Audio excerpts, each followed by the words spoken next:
الحمد لله الذي أشرفنا بسيدنا محمد. الحمد لله الذي أكرمنا بسيدنا محمد. الحمد لله الذي رفع قدرنا بسيدنا محمد. اللهم صل وسلم وبارك وكرم على سيدنا وحبيبنا وشفيعنا وقرة أعيننا ومولانا محمد مفتاح باب رحمة الله عدد ما في علم الله صلاة وسلاما دائمين بدوام ملك الله وعلى آله وصحبه ومن تبعهم مع الصدق والاستقامة. أما بعد, yang sama-sama kita hormati, kita muliakan para habaib, para tuan guru, para alim, para ustadz, bapak-bapak, ibu-ibu, hadirin hadani Allah wa iyyakum. Sebenarnya kita sudah cukup banyak tadi mendengarkan nasihat, mendengarkan tentang kemuliaan baginda Nabi sallallahu alaihi wasallam, bahwa berkumpulnya kita pada malam hari ini, saya yakin tidak ada lain kecuali kecintaan kita kepada baginda Nabi Muhammad sallallahu alaihi wasallam. Semua kita insya Allah cinta. Dan berbicara tentang cinta kepada baginda Nabi Muhammad, apa sih standar cinta kepada baginda Nabi Muhammad? Berdasarkan sabda baginda Nabi Muhammad sallallahu alaihi wasallam yang tadi telah disampaikan oleh Al-Habib Mahi, man ahya sunnati faqad ahabbani wa man ahabbani kana ma'i fil jannah. Standar cinta kepada Nabi adalah menghidupkan sunnah-sunnah Nabi sallallahu alaihi wasallam. Pertama kita mengerjakan sunnah-sunnahnya, kemudian kita menghidupkan. Tidak cukup hanya dengan mengerjakan, tapi kita hidupkan sunnah-sunnah Nabi di dalam keluarga kita. Anak istri kita ajak untuk mengerjakan sunnah-sunnah Nabi sallallahu alaihi wasallam. Dengan kita mengerjakan sunnah-sunnah Nabi, berarti kita telah mencintai Nabi sallallahu alaihi wasallam. Dan kalau kita berbicara tentang cinta kita, seberapa besar cinta kita kepada Nabi, itu masih kalah dengan cintanya Nabi kepada kita. Berapapun besarnya cinta kita kepada Rasulullah, Rasulullah lebih cinta, lebih sayang kepada kita. Salah satu di antaranya adalah ketika baginda Nabi sallallahu alaihi wasallam di akhir umurnya, ketika mau wafat, datang malaikat Israel mengucapkan salam, kemudian menyampaikan bahwa Allah kirim salam. Ditanya sama Rasulullah, ya Israel, kamu datang ke sini mau silaturahmi atau mau menjalankan tugas? Dijawab, untuk bersilaturahmi dan sekaligus untuk menjalankan tugas, yaitu untuk mencabut roh suci baginda Nabi sallallahu alaihi wasallam. Saat itu kata Israel, kalau Anda mengizinkan, saya akan melaksanakan tugas saya. Tapi kalau Anda tidak mengizinkan, saya akan kembali ke langit. Khusus untuk baginda Nabi sallallahu alaihi. Baginda Nabi kemudian tanya, mana Jibril? Mana sahabatku Jibril? Maka malaikat Jibril datang. Dikatakan, ya Jibril, apakah kamu sudah tidak mau lagi menjadi sahabat? Padahal malaikat Jibril merasa tidak tega untuk menyaksikan kewafatannya baginda Nabi sallallahu alaihi wasallam. Setelah malaikat Jibril datang, Rasulullah bertanya, ya Jibril, ada kabar apa yang untuk menyenangkanku? Maka Maka malaikat Jibril menyampaikan, di antaranya yang disampaikan bahwa Allah mengharamkan surga bagi umat-umat Nabi terdahulu sebelum umatmu. Jadi umat Nabi Muhammad nanti kelak yang akan masuk surga duluan.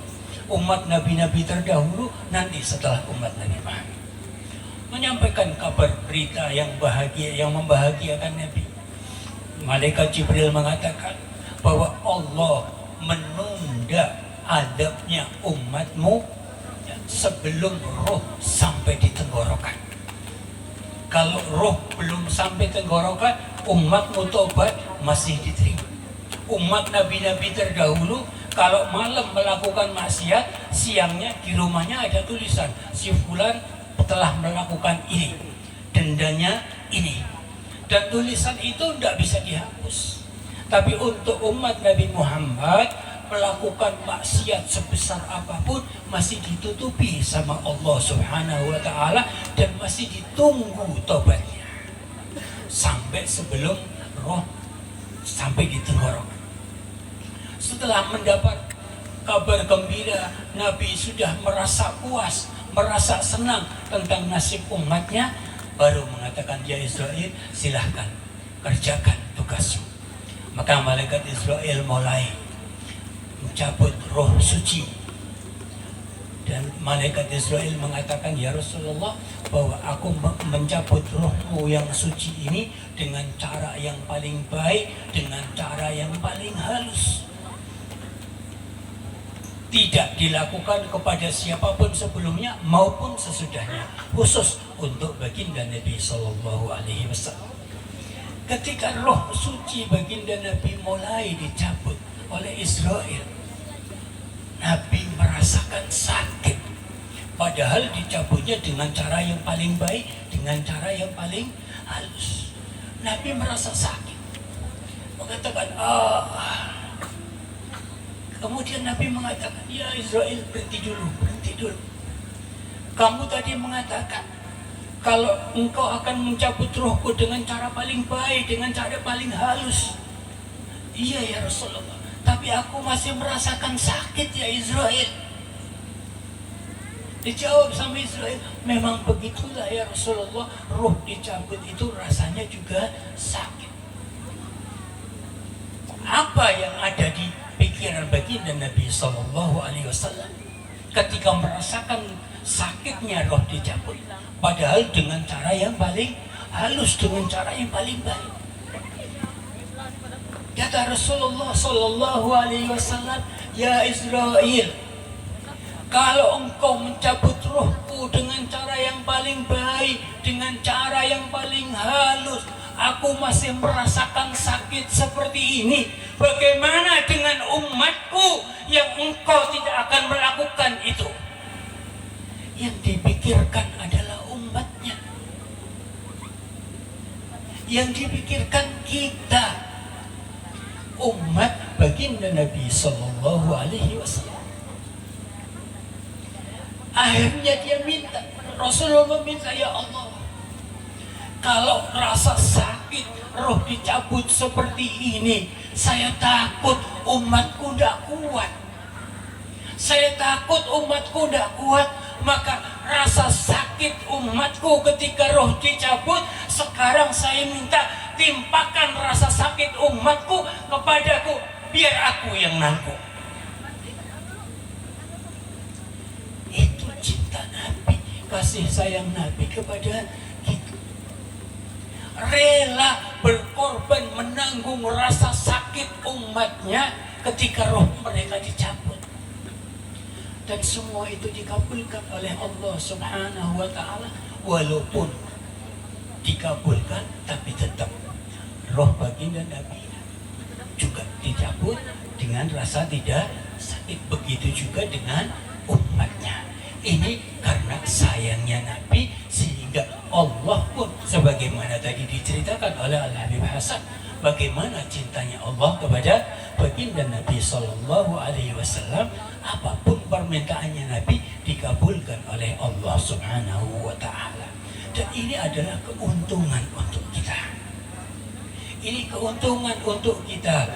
kita dijadikan oleh Allah sebagai umat baginda Nabi Muhammad sallallahu alaihi wasallam. Maka marilah kita bersama-sama berusaha agar sunnah Nabi di rumah kita itu menjadi hidup, agar sunnah Nabi di lingkungan kita menjadi hidup. Sebab dengan hidupnya sunnah baginda Nabi sallallahu alaihi wasallam, berarti hidup kita tersandar kepada baginda Nabi sallallahu alaihi wasallam. Siapapun yang ingin mendapatkan kebahagiaan di dunia dan di akhirat, ingin mendapatkan kemuliaan di dunia dan di akhirat, tidak ada jalan lain kecuali bersandar kepada manusia paling mulia, kekasih Allah Subhanahu wa taala, baginda Nabi sallallahu alaihi wasallam. Dalam satu riwayat, sunnah yang tadi diceritakan, sunnah yang menurut kita remeh, masuk kamar mandi dengan kaki kiri. Dalam satu riwayat, Syekh Sultan Ibrahim bin Adham ini adalah orang yang saleh, hidupnya selalu menghidupkan sunnah Nabi dalam segala hal. Tapi pernah Syekh Sultan Ibrahim bin Adham selama 3 hari merasakan sumpah, merasakan gelisah yang tidak tahu sebabnya.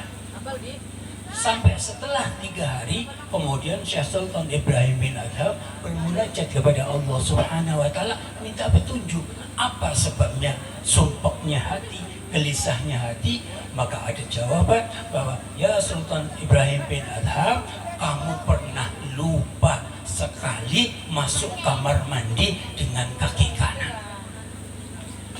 Lupa sekali masuk kamar mandi dengan kaki kanan menjadikan sumpek gelisah selama 3 hari. Ini adalah untuk orang-orang yang selalu menghidupkan sunnah Nabi Sallallahu Alaihi Wasallam. Kita mungkin bukan sekali 2 kali, puluhan kali, bahkan ratusan kali lupa masuk kamar mandi pakai kaki kanan, tapi di hati kita tidak ada apa-apa. Itu tandanya bahwa kita kurang perhatian kepada sunnah baginda Nabi Sallallahu Alaihi Wasallam. Mudah-mudahan melalui acara ini dan acara yang lain, kita akan semakin mengenal siapa baginda Nabi Muhammad Sallallahu Alaihi Wasallam, dan mudah-mudahan kita dimudahkan oleh Allah Subhanahu Wa Taala, selalu diingatkan oleh Allah Subhanahu Wa Taala agar dalam segala hal kita berusaha untuk mengikuti apa yang telah dicontohkan oleh baginda Nabi Sallallahu Alaihi Wasallam, dan kelak kita akan dikumpulkan bersama di surganya Allah Subhanahu Wa Taala. Amin ya rabbal alamin. Assalamualaikum warahmatullahi wabarakatuh.